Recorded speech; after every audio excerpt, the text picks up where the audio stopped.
Baie welkom aan al ons kykers na nog 'n episode van Gesels Bietjie Les. My naam is Armin Kritzinger en elke week doen ons die volwasse Sabbatskoolles van die Sewende Dag Adventiste Kerk. Die doel van hierdie program is om die ewige evangelie, Jesus se liefde, Jesus se krag met soveel Afrikaanse mense te kan deel as moontlik. Jy kan hierdie program ondersteun deur asseblief vir ons die like knoppie te druk, lewer kommentaar, al is dit enigiets eenvoudig soos amen, dankie, 'n gebedsversoek. Dit wys vir YouTube jy dink hierdie video's is die moeite werd. Dan gaan YouTube hierdie video's aan nog meer en meer Afrikaanse mense adverteer. Onthou asseblief om te subscribe, deel met nog Afrikaanse mense wat jy ken. Voordat ons in hierdie nuwe kwartaal se lesse gaan induik, kom ons sluit ons oë vir 'n woord van gebed. Ons Vader wat in die hemel is, baie dankie vir 'n nuwe stel lesse waarna ons kan kyk vir hierdie derde kwartaal. Ons vra vir die gawe van die Heilige Gees om saam met ons te wees, om ons te leer wat waar is, sodat ons meer soos Jesus kan wees. Ek bid en ek vra dit alles in Jesus se naam alleen. Amen. So, liewe kykers by die huis, ons is nou in die derde kwartaal van 2026, 13 nuwe lesse oor 1ste en 2de Korintiërs. En hierdie week vir les nommer 1 is ons titel Paulus se bediening in Korinte. So, ons geheeteks kom uit Handelinge hoofstuk 18 vers 9 en 10, ek gaan dit vir ons saam lees. Eendag het die Here in 'n gesig vir Paulus gesê, moenie bang wees nie, hou aan met preek en moenie stil bly nie, want ek is by jou, niemand sal jou aanval of jou kwaad aandoen nie. Want in hierdie stad behoort baie mense aan my. So dit klink soos 'n baie mooi belofte wat ons sien daarso wat die Here vir Paulus sê, en later aan in hierdie les gaan ons bietjie meer na hierdie belofte kyk. So Sabbatmiddag sê vir ons, daar was 'n beroemde Engelse sendeling gewees, William Carey. Hy het gesê dat skoene regmaak is maar net daarso om sy uitgawes te dek. Sy regte besigheid is siele redding. En hoe dit insluit met ons week se les, is dat Paulus was ook 'n tentmaker gewees. Nou wat beteken dit? Paulus het letterlik tente gemaak as 'n manier om 'n inkomste te verdien, waar hy dan daardie geld en hulpbronne kon gebruik om sy sendingwerk te kan doen. Nou ek hou verskriklik baie van hierdie manier van sendingwerk doen. Vir ons wat nou nie van Amerika af is nie, daar sou hulle baie belastingvoordele as hulle donasies maak vir sendelinge en al daardie tipe dinge. En in Suid-Afrika is die rand nou nie so sterk nie en so aan. Dink ek julle almal weet goed, dat as jy nou 'n sendeling is van Suid-Afrika wat ergens heen wil gaan, dan gaan dit nie maklik vir jou wees om genoeg donasies te kry en al hierdie tipe dinge om sendingwerk te doen nie. So toe ek in die verre sendingwerkveld ingegaan het, het ek geweet dat daai manier gaan nooit werk nie, en so het ek besef dat hierdie tentmaker manier van Paulus is net by verre weg die mees effektiefste, beste manier, veral in die tyd wat ons nou lewe, om sendingwerk te doen. So as jy 'n besigheid het of jy het 'n werk en dan gebruik jy daardie inkomste om jou te ondersteun om jou sendingwerk te doen. So al bly jy miskien in Suid-Afrika en jy het net 'n gewone werk. Jy hoef nie noodwendig 'n voltydse predikant te wees of 'n evangelis of enigiets soos dit nie. Jy kan 'n gewone werk hê by die bank of by Pep Stores of waar ook al jy werk, en dan met daardie salaris wat jy verdien, kan jy dan jou sendingsprojekte self ondersteun. Want die waarheid is, daar waar jy dan werk, by Pep Stores of by die bank of wat ook al dit mag wees, daar gaan jy reeds in kontak kom met mense met wie jy die evangelie kan deel. En so, jy hoef nie eers noodwendig op die straat te gaan loop of van mense se deure te klop nie, al kan jy dit nog steeds doen, maar dit gaan nie noodwendig jou hoofmetode wees om in kontak met mense te wees nie.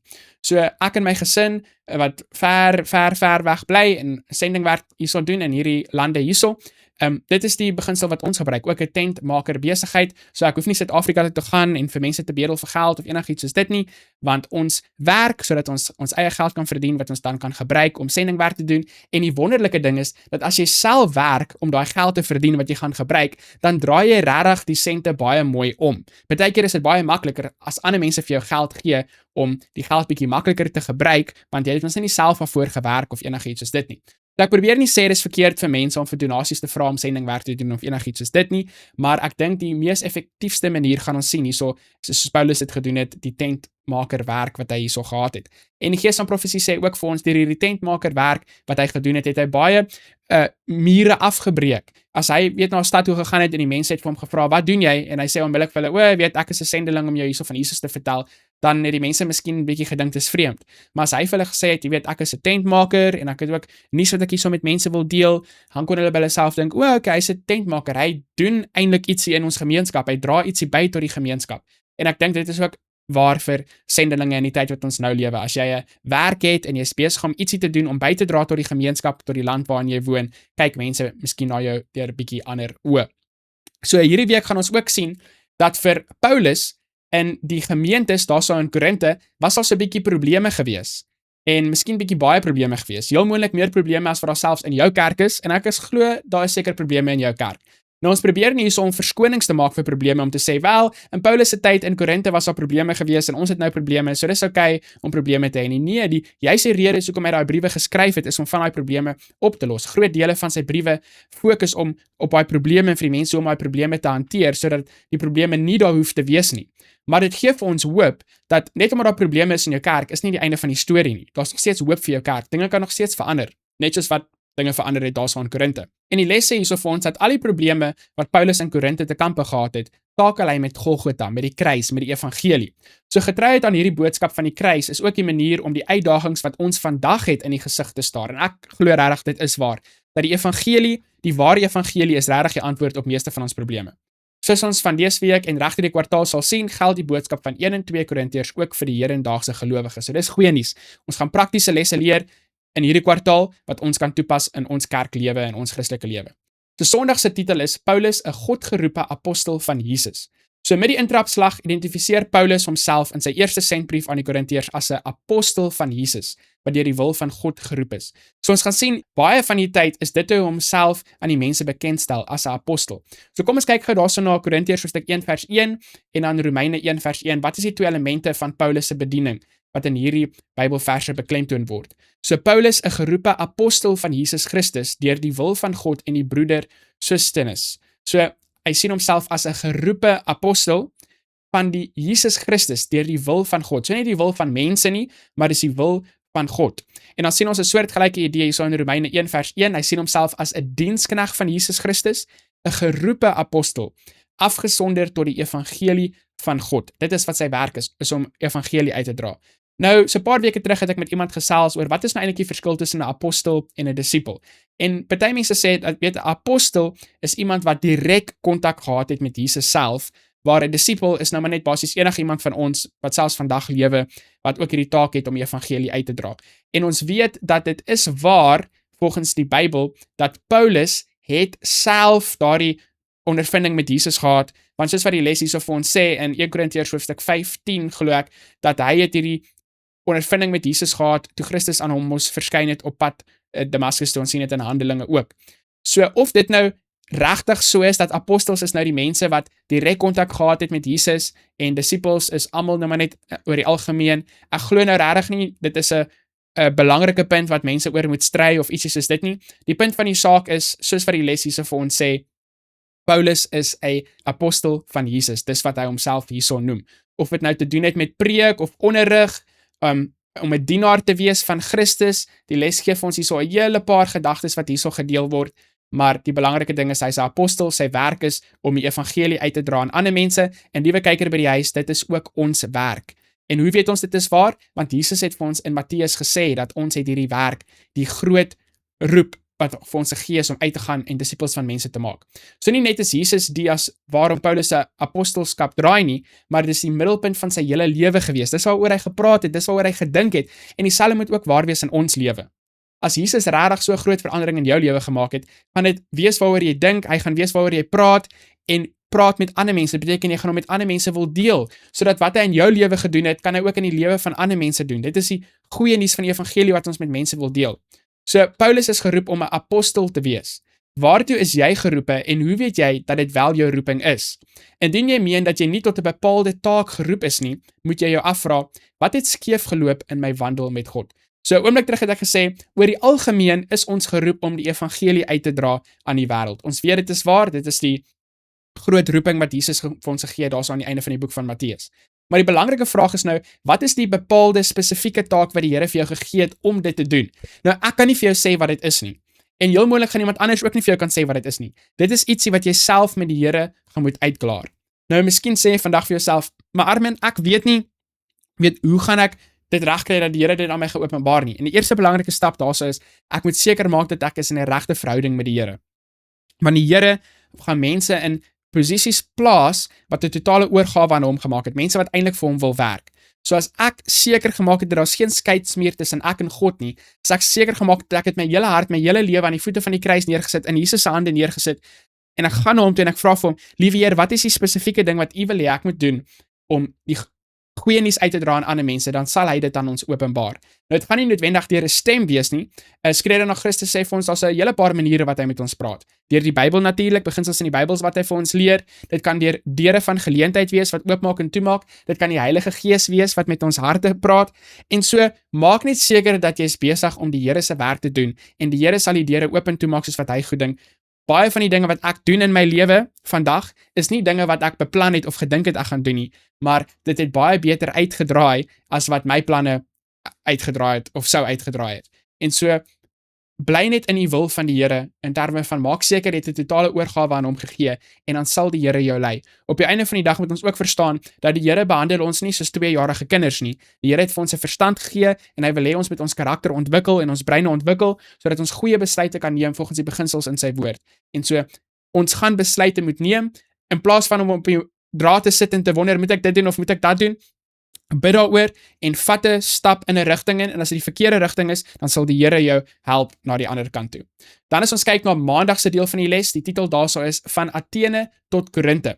So kom ons lees Handelinge hoofstuk 17 vers 16 tot 34. Dit is nog 'n hele paar verse, maar ons gaan na hulle almal kyk. Waar was Paulus voor hy Korinte toe is? Wat het hy in die vorige stad gedoen? So kom ons maak reg vir daai verse. En terwyl Paulus in Athene vir hulle wag, het sy gees in hom opstandig geword, toe hy sien dat die stad vol afgodsbeelde was. Hy het toe in die sinagoge met die Jode gespreek en met die godsdienstige mense, en elke dag op die mark met die wat hom teekom.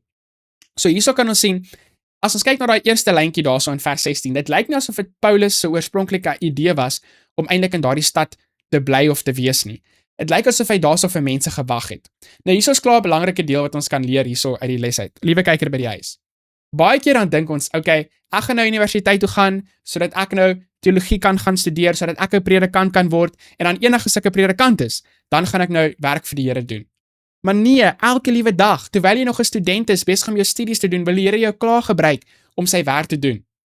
Of miskien dink jy, okay, ek gaan nou hierdie gesondheidssentrum bou, of ek gaan nou hierdie projek doen vir God, of hierdie projek doen vir God, en dan oor 5 jaar gaan ons reg wees, en dan gaan ons nou ietsie kan doen vir die Here en vir die Here se werk. Nee, daar waar jy nou is vandag, môre, oormôre, volgende week, moet jy reeds ietsie vir die Here kan doen.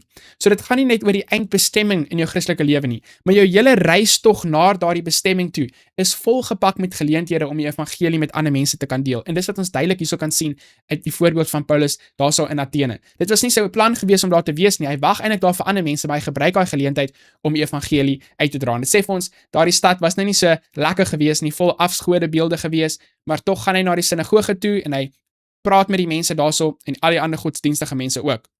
En sommige van die Epikureëse en die Stoïsynse wysgeere het met hom gestry en sommige het gesê, wat sou hierdie praatjiesmaker tog wil sê? Ander weer, dit lyk of hy 'n verkondiger is van vreemde gode, omdat hy aan hulle die evangelie van Jesus en die opstanding verkondig het. En hulle het hom geneem en op die Areopagus gebring en gesê, kan ons verneem wat hierdie nuwe leer is, wat deur u verkondig word? Want u bring sekere vreemde dinge in ons ore. Ons wil dan weet wat dit nog kan wees. Nou het al die Atheners en die uitlanders wat by hulle gewoon het, vir niks anders tyd gehad as om iets niets te sê en te hoor nie. Paulus gaan toe in die middel van die Areopagus staan en sê, Atheners, ek sien dat julle in elke opsig baie godsdienstig is, want terwyl ek rondgegaan en julle heiligdomme aanskou het ek ook 'n altaar gevind waarop geskrywe is, aan 'n onbekende God. Hom dan wat julle vereer sonder om hom te ken, verkondig ek aan julle. So Paulus gebruik hierdie geleentheid om hierdie onbekende God as die skepper God aan hulle te openbaar. Die God wat die wêreld gemaak het en alles wat daarin is, hy wat die Here van die hemel en aarde is, woon nie in tempels met hande gemaak nie. Ook word hy nie deur mensehande gedien asof hy aan iets behoefte het nie, omdat hy self van almal lewe en asem en alles gee. En hy het uit een bloed al die nasies van die mensdom gemaak om oor die hele aarde te woon, terwyl hy vooraf bepaalde tye in die grense van hul woonplek vasgestel het, sodat hulle die Here kon soek of hulle hom miskien kon aanraak en vind, al is hy nie ver van elkeen van ons nie. Want in hom lewe ons, beweeg ons en is ons, so sommige van julle digters ook gesê het, want ons is ook sy geslag. As ons dan die geslag van God is, moet ons nie dink dat die godheid aan goud of silwer of steen, die beeldwerk van menslike kuns en uitvinding gelyk is nie. God het aan die tye van onkunde oorgesien en verkondig nou aan al die mense oral dat hulle moet bekeer, omdat hy 'n dag bepaal het waarop hy die wêreld in geregtigheid sal oordeel deur 'n man wat hy aangestel het, en hy het hiervan aan almal sekerheid gegee deur hom uit die dode op te wek. Maar toe hulle van die opstanding van die dode hoor, het sommige begin spot en ander het gesê, ons sal u weer hier omtrent hoor. En so het Paulus van hulle weggegaan. Maar sommige manne het by hom aangesluit en gelowig geword, onder wie ook Dionysius, die Areopagiet was, en 'n vrou met die naam van Damaris, en ander saam met hulle. So wat kan ons sien hierso in hierdie situasie? Ons kan sien dat daar's mense wat opstandig is teenoor wat hy sê. Heel moontlik meeste van die mense was opstandig teenoor wat hy gesê het, maar daar's ook mense wat geglo het wat hy gesê het. Daar's mense wat eintlik aangesluit het. Maar die metode wat hy hierso gebruik het in Athene was om die wysheid van mense te gebruik om met die mense te argumenteer. Nou, in die beskrywing van hierdie video in YouTube gaan ek 'n link daarso sit na die Gees van Profesie se Handelinge van die Apostels, 'n hoofstuk oor Korinte. En in daardie hoofstuk, asseblief gaan lees dit. Dit is meer werd as wat enige iemand vir julle kan sê oor 1 en 2 Korintiërs, meer werd as my video's of selfs die Sabbatskool boekie. Gaan lees asseblief daai hoofstuk. Dit is goud werd. Dit sê vir ons daarso dat sy metode in Athene en Korinte was heeltemal anders gewees. Hy het gesien dat hy het nie baie vrugte in Athene gehad nie. Om filosofie te gebruik om met die filosofie mense te argumenteer en te debat en al hierdie tipe dinge, dit het net nie goed gewerk nie. En so toe hy na Korinte toe gaan, het hy sy metode bietjie verander. Hy wou gepraat het oor Jesus en die kruis. En die Gees van Profesie vertel vir ons wat dit beteken. Dit basies beteken dat hy die profesie in die Ou Testament vir hulle uitgelê hoe dit vervul was in die lewe van Jesus. En dat hy ook vir die mense verduidelik wat Jesus vir hom in sy lewe gedoen het en ook die krag van God wat hy in hulle lewe kan doen. So dit is 'n fantastiese les wat ons daarso kan leer. Baie keer dan gaan ons na hierdie sending opleidingsprogramme toe en al hierdie tipe dinge toe en baie keer is dit net die wysheid van die wêreld. En om die werk te doen is eintlik baie meer eenvoudig as wat ons eintlik dink. So die les sê hierso vir ons in hierdie stuk wat ons nou net gelees het, beskryf Paulus voor sy bediening aan die Korintiërs hoe hy onder die Atheners gewerk het en dit was onverwags gewees blykbaar omdat hy nie beplan was om daarso te wees nie. En hy het daarso vir mense gewag. Nou kom ons kyk na Handelinge hoofstuk 18 vers 1 tot 11. Dis nou die verse wat onmiddellik volg oor wat ons gelees het daarso in hoofstuk 17. Wat doen Paulus vandat hy in Korinte aangeland het, as ook vir die res van sy bediening daar? So dit sê vir ons, en daarna het Paulus uit Athene vertrek en in Korinte gekom. En hy het 'n Jood gevind met die naam van Aquila, afkomstig uit Pontus, wat onlangs met sy vrou Priscilla van Italië gekom het, omdat Claudius beveel het dat al die Jode uit Rome moes vertrek. Nou hulle twee het hy gegaan. En omdat hy van dieselfde ambag was, het hy by hulle gebly en gewerk, want hulle was tentmakers van ambag. En hy het elke Sabbat in die sinagoge gepreek en Jode sowel as Grieke oortuig. En toe Silas en Timoteus van Macedonië afgekom het, was Paulus ywerig besig om aan die Jode kragtig te betuig dat Jesus die Christus is. Maar toe hulle aanhou om teenstand te bied en godslastering dinge te spreek, het hy sy klere uitgeskit en vir hulle gesê: "Julle bloed is op julle hoof, ek is rein. Van nou af sal ek na die heidene gaan." En hy het daarvandaan weggegaan en in die huis gekom van iemand met die naam van Justus, wat 'n godvreesende man was, wie sy huis naas aan die sinagoge gestaan het. En Crispus, die hoof van die sinagoge, het met sy hele gesin in die Here geglo, en ook baie van die Korintiërs het, toe hulle hom gehoor, gelowig geword en is gedoop. En die Here het deur 'n gesig in die nag aan Paulus gesê: "Wees nie bevrees nie, maar spreek en moenie swyg nie, want ek is met jou en niemand sal die hand aan jou slaan om jou kwaad aan te doen nie, want ek het baie mense in hierdie stad." En hy het daar gebly 1 jaar en 6 maande lank en die woord van God onder hulle geleer. So nou het hy aanbeweeg van Athene af na Korinte toe. Hy ontmoet 2 mense daarso, die tentmakers. Dis hoe hy sy inkomste gaan verdien om die werk daar te doen. Hy bly daar vir 1 jaar en 6 maande. Hy gebruik dit basies as sy hoofpunt daarso. Al werk hy in ander dorpies daar rondom ook. En hy het nou 'n hele nuwe metode. Hy fokus eers daarso op die Joodse mense. Onthou, die les sê hierso ook vir ons, is 'n tipe van 'n metode wat Jesus amper vir hulle gegee het. Onthou ons die verlore skape van Israel, en in Handelinge hoofstuk 1 vers 8 het hulle eers na Jerusalem toe gegaan en dan na Samaria, na die uiterste van die wêreld toe gewees. So hy verkondig eers hierso aan die Joodse mense, en toe die Joodse mense nou teenstrydig was en bespotting en al hierdie tipe dinge, basies hy het vir hulle 'n mooi geleentheid gegee om die evangelie te verstaan. Toe sê hy vir hulle, okay, hy gaan nou aanbeweeg na die heidene toe, en ons almal weet dat Paulus het 'n fantastiese werk onder die heidense mense gedoen. En dis ook mos hoekom Petrus daai visioen gehad het van die rein en die onrein diere, waar die Here mos vir Petrus mos nou basies gewys het dat moenie hierdie mense onrein noem nie, en toe Cornelius en al daai tipe stories soos wat ons lees van in die boek van Handelinge. Toe Timoteus en Silas uiteindelik in Korinte by Paulus aansluit, het Paulus al aandag bestee aan die prediking om die Jode daarvan te oortuig dat Jesus die Messias is. En hoe het hy dit gedoen? Deur die profesieë in die Ou Testament te gebruik. So dit is ook baie belangrik vir ons, liewe kykers by die huis, om wel bekend te wees met die profesieë van die Bybel, want dit gee vir mense vertroue in God se woord, en ook dat Jesus die Messias is. Veral as ons kyk na die profesieë in die boek van Daniël, soos in Daniël hoofstuk 7, meer spesifiek Daniël hoofstuk 9. So wat het Paulus gedoen vandat hy daarso in Korinthe aangekom het, net soos wat hy in Athene gedoen het, wat ons sien hierso in maandag se deel van die les. In albei van hierdie stede het hy elke oomblik gebruik wat hy gehad het om die evangelie met mense te deel. Hy het geen tyd gemors nie. So let op Paulus se sendingaktiwiteite in Athene en Korinthe. Al die geleenthede wat Paulus ter bevordering van die evangelie benut het. Wat kan ons daaruit leer? Dink aan al die geleenthede wat jy het om ander van Jesus te vertel. Hoe kan jy dit benut? By die werk, wanneer jy gaan inkopies doen, by die skool, in die ouerhuis, waar ook al jy is, moet jy die geleentheid gebruik om te getuig van Jesus se liefde en van Jesus se krag. Al is dit 'n eenvoudige getuienis van wat Jesus vir jou gedoen het en hoe hy dieselfde kan doen vir ander mense, maar ons kan nie 'n geleentheid uit die hand laat glip nie. Elke persoon wat op ons pad kom, elke dag, is 'n potensiële siel vir God se koninkryk. En as ons regtig in die evangelie glo en ons is regtig lief vir mense, dan sal ons dit 'n prioriteit maak in ons lewe, net soos die voorbeeld van Paulus en net soos die voorbeeld van Jesus ook in die Nuwe Testament, om alles te doen wat ons kan om die goeie nuus met ander mense te deel, om regtig uit ons pad uit te gaan. Want dit is nie eintlik uit ons pad uitgaan nie. Ons hele pad moet eintlik bestaan uit evangelie deel, Jesus se liefde, Jesus se krag deel met ander mense. Dit definitief maandag se les baie mooi om te sien hoe hy daarso onder verskillende mense met verskillende agtergrond gewerk het, maar dit was sy fokus gewees, al het hy 'n werk gehad. So liewe kyker by die huis, jy hoef nie 'n voltydse predikant of vir die konferensie te werk of enigiets soos dit nie. Jy kan werk in die kantoor of by Pep Stores of Pick n Pay of waar ook al dit mag wees, en die Here kan jou op 'n wonderbaarlike manier gebruik om sendingwerk te doen. So dan kyk ons na Dinsdag se deel van die les, die stad van Korinthe. So dan gaan ons 3 stukke lees wat die les hierso vir ons sê, en elkeen van hierdie 3 stukke gaan vir ons die vraag beantwoord. Dit sê, wat kan ons hieruit aflei oor Korinthe se ekonomie, morele waardes, dis nou die sedes daarso, en dan die geloofsstelsels of die religieuse lewe. So elkeen van daai gaan hulle so beantwoord, sommer so in volgorde vir ons. So kom ons kyk na Handelinge hoofstuk 18 vers 1 tot 3 eerste. Dit sê vir ons, en daarna het Paulus uit Athene vertrek en in Korinthe gekom, en hy het 'n Jood gevind met die naam van Aquila, afkomstig uit Pontus, wat onlangs met sy vrou Priscilla van Italië gekom het, omdat Claudius beveel het dat al die Jode uit Rome moes vertrek. Na hulle toe het hy gegaan, en omdat hy van dieselfde ambag was, het hy by hulle gebly en gewerk, want hulle was tentmakers van ambag. So, hoe was die ekonomie gewees? Die Gees van Profesie sê ook vir ons, dat dit was 'n welbekende stad gewees, die ekonomie lyk of dit baie goed gegaan het daarso, so baie mense het deur die stad getrek, en dit het 'n goeie geleentheid gegee vir die boodskap om dan uit te gaan na ander dele toe ook, omdat dit so baie mense gelok het.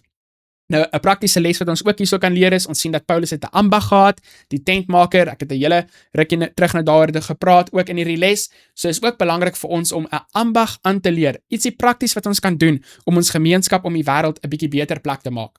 So wat dan van die morele waardes, wat van die sedes daarso in Korinthe? 1 Korintiërs hoofstuk 5 vers 9 en 10 sê vir ons, ek het julle in my brief geskrywe om nie met hoereerders om te gaan nie. Dit wil sê, nie die hoereerders van hierdie wêreld of die gierigaards of rowers of afgodedienaars in die algemeen nie, want dan sou julle uit die wêreld moet uitgaan. Maar nou skryf ek aan julle om nie om te gaan met iemand wat al staan hy as 'n broeder bekend, 'n hoereerder is of 'n gierigaard of afgodedienaar of 'n kwaadspreker of 'n dronkaard of 'n rower nie. Met so iemand moet julle selfs nie saam eet nie.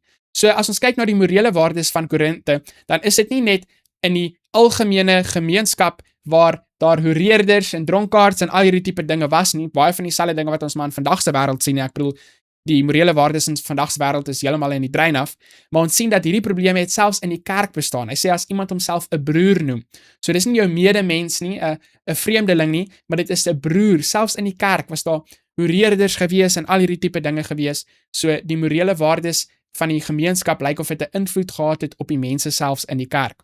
En dan die laaste ene daarso, dit vra vir ons om te kyk na die geestelike lewe of die religieuse lewe van die mense daarso.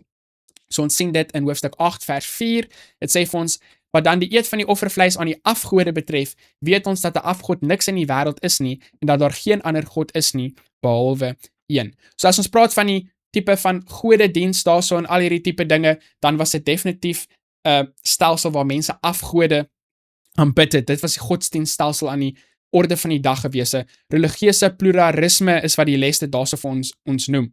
So die afgode daarso was Apollo, Athena, Afrodite gewees, Egiptiese koningsgode soos Serapis en Isis, En die les praat 'n bietjie daarso oor die ekonomie. So die stad Korinthe was eers vernietig gewees in 146 voor Christus en dan so 100 jaar na dit het Julius Caesar het hy dit opgebou as 'n Romeinse ekonomie. Die gees van profesie sê ook vir ons dat omdat hierdie plek so goed geleë was, dit het die perfekte geleentheid vir die verkondiging van die evangelie geskep. Sodra Paulus in Korinthe gevestig was, sou hy die blye boodskap maklik aan die res van die wêreld verkondig kon word. En dan as ons kyk na die morele waardes, ek wil nou regtig nie hierso in al die details ingaan nie. Ek probeer om gesels bietjie les 'n familievriendelike program te hou, maar daar was blykbaar spekulasie hierso van 'n tempel met 1000 prostituie en al hierdie tipe dinge. En liewe kyker by die huis, as jy nie weet wat dit is nie, dan is jy miskien nog nie oud genoeg om daai dinge te verstaan nie, so gaan vra vir jou mamma en jou pappa en hulle sal dit vir jou verduidelik. So die vraag daar aan die einde van Dinsdag is, in Paulus se sendingwerk in Korinthe het hy met 'n losbandige en afgodsverende samelewing te kampe gehad. Watter uitdagings bespeer ons in die hedendaagse hoofstroomkultuur wat evangelisasie bemoeilik? Hoe kan ons dit oorkom of hoe verskil Korinthe en ons eie stede van mekaar indien enigsins? Hoe verskil Korinthe en ons eie stede van mekaar? Ek dink regtig waar daar is nie 'n groot verskil nie. Ek dink dat baie van die probleme wat genoem word hierso in Korinthe sien ons in die stede vandag ook. Hoe groter die stede is, hoe meer probleme is dit. Ek was al in baie lande gewees en in baie stede gewees, stede wat baie groter is as enige stede in Suid-Afrika, en al wat ek duidelik kan sien is, hoe meer mense daar is op mekaar geprop is, hoe meer probleme is daar. En dink ek dat daar so 'n groot verskil tussen ons en Korinthe? Nee, ek dink Korinthe sou skaam gekry het as hulle gehoor het van die dinge wat vandag in ons wêreld aangaan. Selfs Sodom en Gomorra, ek dink die stede vandag kan hulle 'n run vir hulle money gee. So, wat is van hierdie uitdagings wat ons vind in ons kultuur?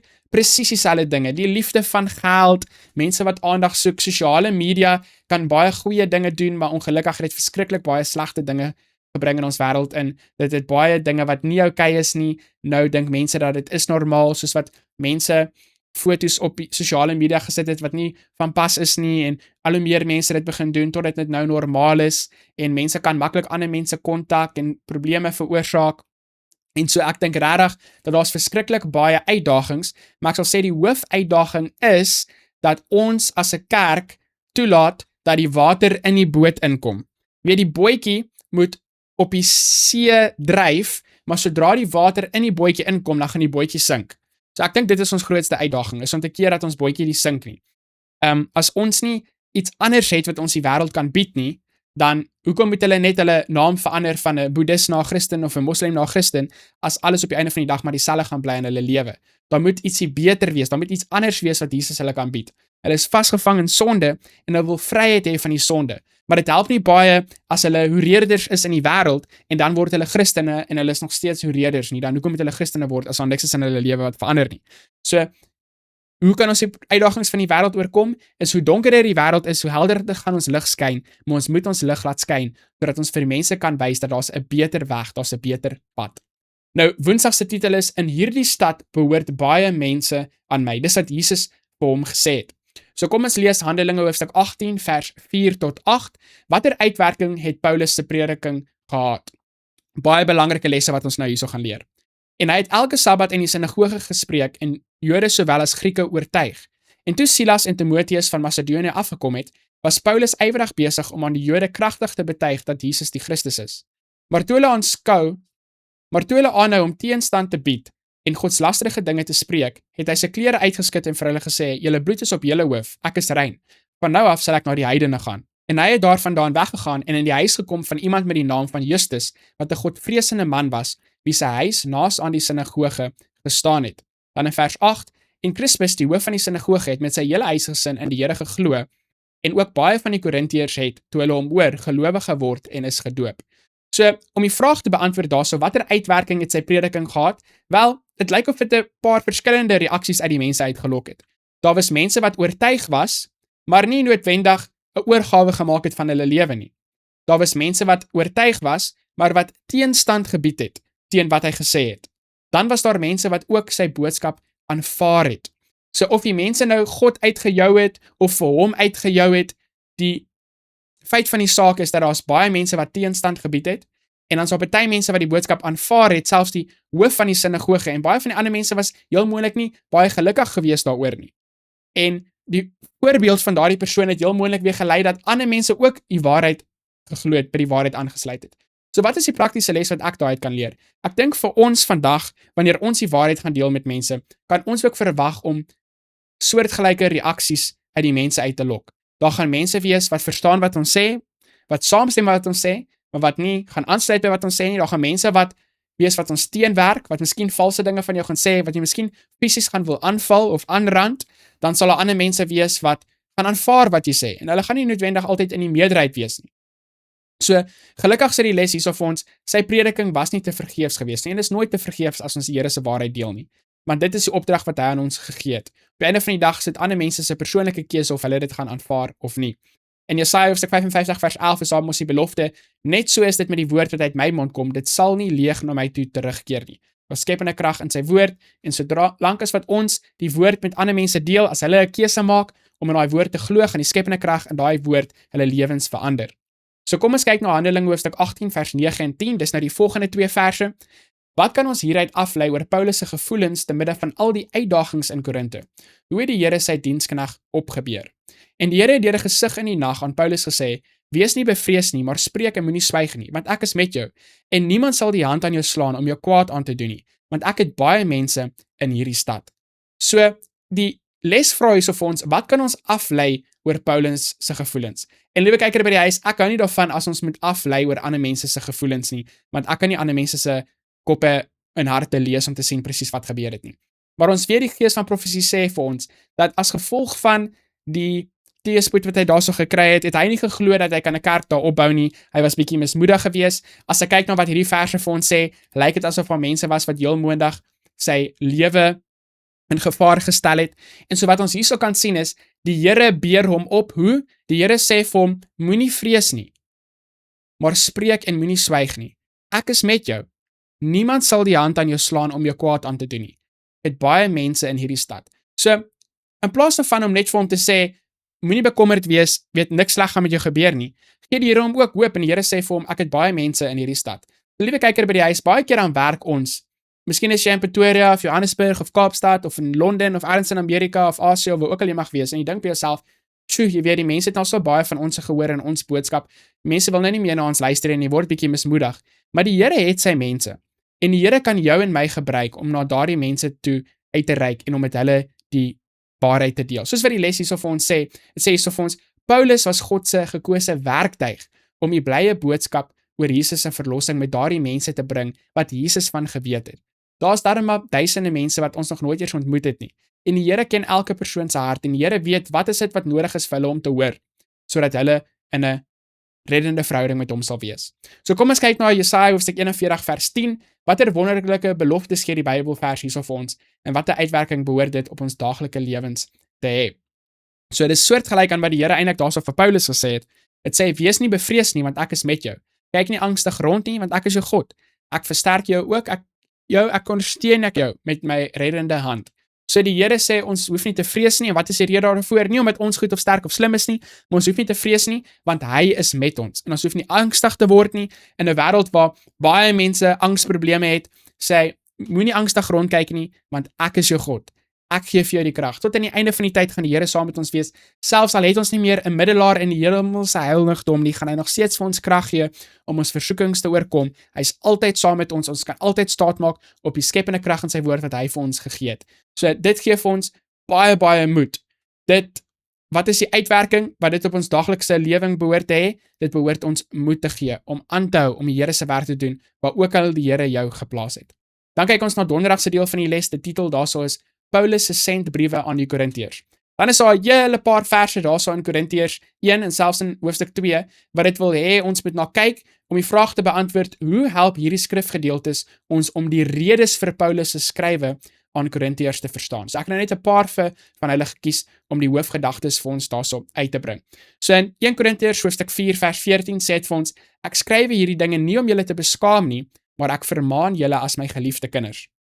So hy sê, hy skryf nie vir hulle hierdie briewe om hulle skaam te maak nie, maar hy skryf dit aan hulle omdat hy lief is vir hulle en hy wil hulle waarsku teen probleme wat onder hulle is, wat hulle moet laat staan. Hy wil hulle waarsku teen verleiding en misleiding wat onder hulle gaan inkom. So dis een van die redes.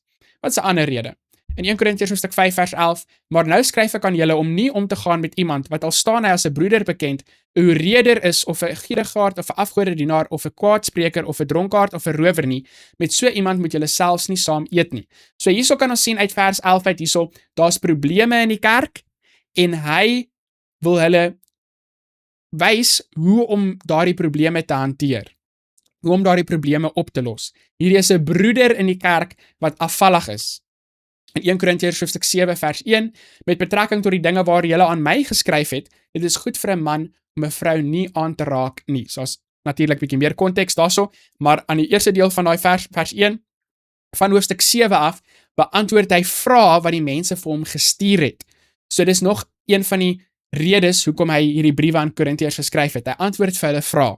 En baie van hierdie vrae, soos wat ons gaan sien, het te doen met dinge wat nog selfs op ons van pas is vandag. Nie baie van dit nie, almal van dit.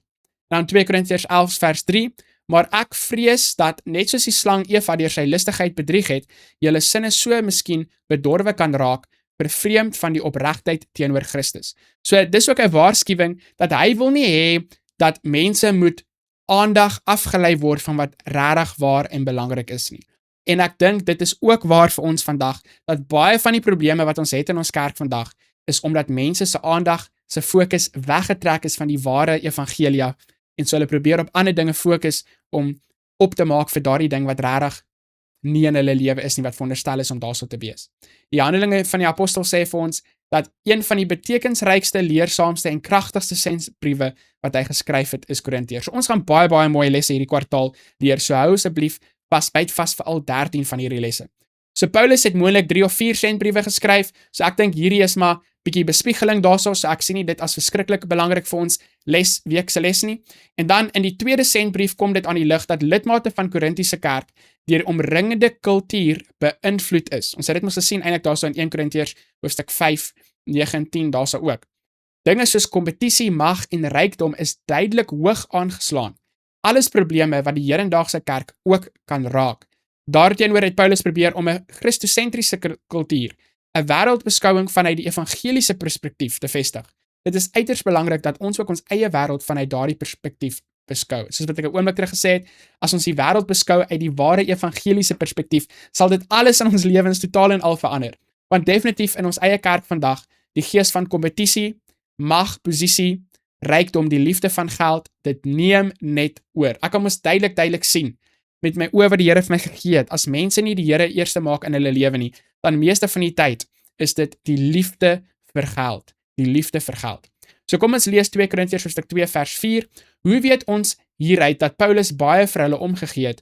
In teenstelling hiermee kan ons afvra, hoe gevoelloos is ons dalk ook teenoor ander? So want uit groot verdrukking en benoudheid van hart het ek aan julle geskryf onder baie trane, nie dat julle bedroef mag word nie, maar dat julle mag weet van die liefde wat ek oorvloedig vir julle het. So liewe kyker by die huis, hy het trane in sy oë gehad soos wat hy die briewe geskryf het, want hy is lief vir die mense. Hy sê vir hulle dat hulle met sekere tipe dinge doen en dit mag harde woorde wees, maar hy sê dit omdat hy lief is vir hulle, omdat hy omgee oor hulle. In plaas van om hulle net te los en te dink, okay, weet, elke persoon moet vir hulle self antwoord. Ek gaan nou nie ietsie met hulle sake te doen hê nie. Hulle moet nou self vir die Here verduidelik hoekom hulle dit so doen of ons geen meer hoop vir hulle nie. Nee, hy verloor nie hoop nie. Hy is gewillig om vir hulle te skryf. Hy wil hulle terugbring na die regte pad toe en dit is dieselfde gees wat ons ook moet hê in ons kerke vandag. Moenie so gou opgee nie. Moenie so gou opgee nie. Net soos wat ons nie opgee op ons fisiese families nie, of nie, behoort nie op te gee op ons fisiese families nie, so ook nie op ons kerkfamilie nie. So Vrydag sê vir ons hierso vir verdere studie moet ons kyk na die Korinte deel in Handelinge van die Apostels van E.G. White. So ek gaan daardie skakel in Afrikaans vir julle in die beskrywing van hierdie video sit in YouTube. Asseblief, doen vir julleself 'n groot guns, sommer van die eerste les af hierdie kwartaal. Ek gaan net vir jou al die nodige agtergrond gee, soos wat ons gaan kyk na die ander lesse in die weke wat kom.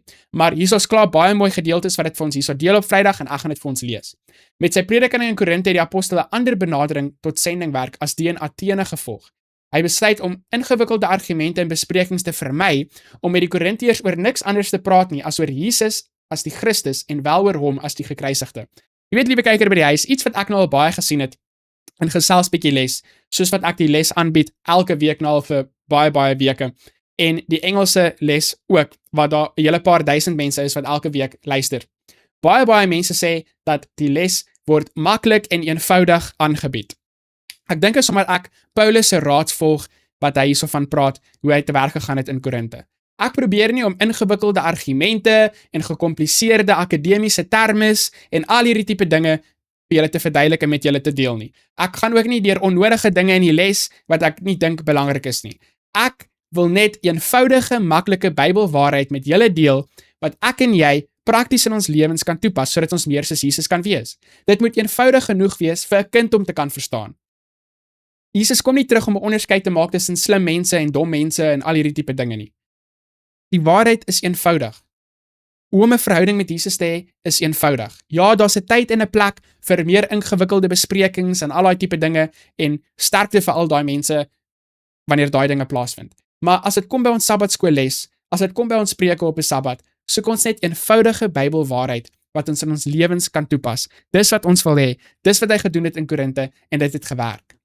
So Paulus behaal 'n mate van sukses in Korinthe, tog twyfel hy of die mense daar gereed vir kerkstigting is.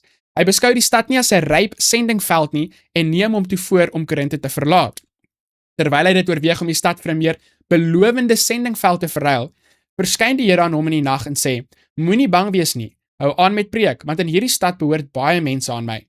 Hierdie sien Paulus as 'n bevel om in Korinthe te bly en 'n waarborg dat die Here die saadjie wat hy saai in 'n ryke oes sal omskep.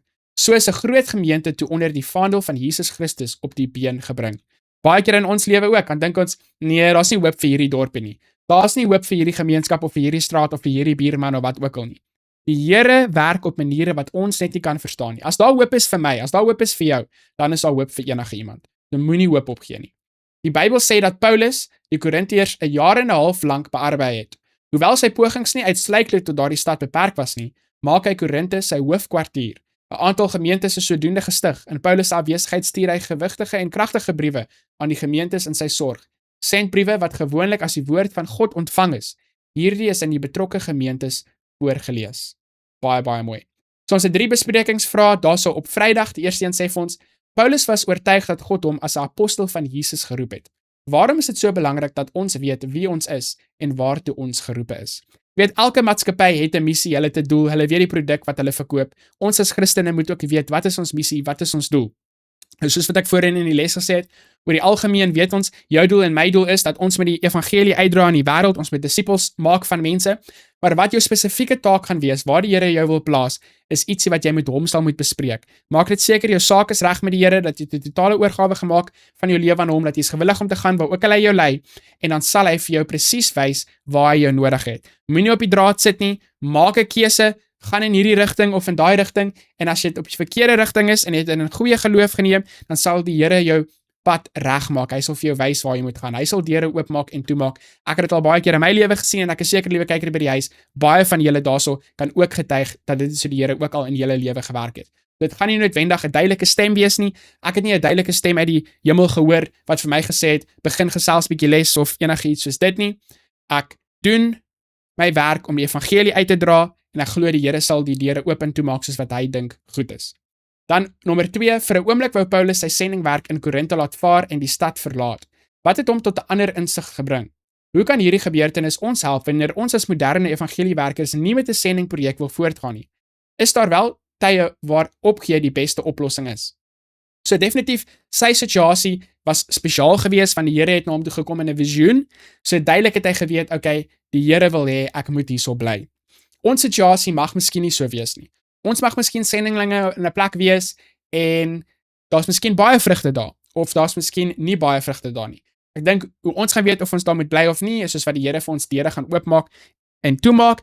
Ons gaan ook kyk na, kan ons met mense gesels oor die evangelie? En as ons met mense kan gesels oor die evangelie, al neem mense nie 'n positiewe besluit vir die evangelie nie, is ons nog steeds suksesvol in die werk wat ons daar sal doen. So ek dink ons moet baie versigtig wees oor hoe ons die sukses meet van ons evangelisasiepogings of ons sendingprojekte. Julle almal weet baie goed dat baie keer gaan dit net oor die doopsyfers en al hierdie tipe dinge, en dit is altyd vir my baie interessant dat aan die een kant sê die mense, dis nie die doop wat mense red nie, en dan aan die ander kant sê dieselfde mense, probeer hulle om mense so gou te doop as moontlik. Ek verstaan nie hoe altyd daardie gedagtes waar kan wees op dieselfde tyd nie. So natuurlik, ons verantwoordelikheid is om evangelie uit te dra aan mense toe, en op die einde van die dag moet hulle 'n besluit maak. Maar ons moet ook nie vashou aan projekte as dit ons nie in staat stel om daardie werk te doen nie. As dit ons nie in staat stel om die evangelie uit te dra nie, dan moet ons aanbeweeg na ander geleenthede wat die Here vir ons sal gee. Dan besprekingsvraag nommer 3. Die omringende kultuur het die Korintiese gelowiges beïnvloed. 'n wrede werklikheid waarmee die hedendaagse gelowige ook te kampe het. Hoe kan ons in die wêreld bly sonder om beïnvloed te word deur wêreldse dinge? Al daardie dinge wat op die sondige mens begeer, alles wat sy oë sien en begeer, al sy gesteldheid op materialisme. Op watter ander maniere beïnvloed hoofstroomkultuur die kerk negatief?